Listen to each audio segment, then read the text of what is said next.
Nakakalula dito mga lods. Ayan o. Doon kami maliligo mamaya mga lods. Nandito kami sa 21 pa.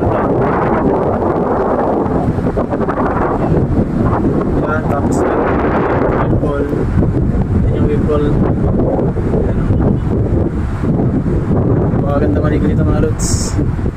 Yan. Maliligo ka. Yan. Yan, napukuha ng unit. Yan, for unit mga lods. Yan, yung unit namin mga lods. Dito kami sa, yan. Diyan kami sa 7th floor.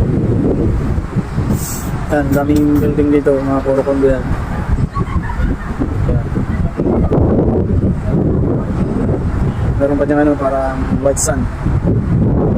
Yan, nakita mo yan mga lods. Yan, white sun. Yan. Tapos andun yung pool na malaki, tapos yung taas, wave pool, pati yung baba.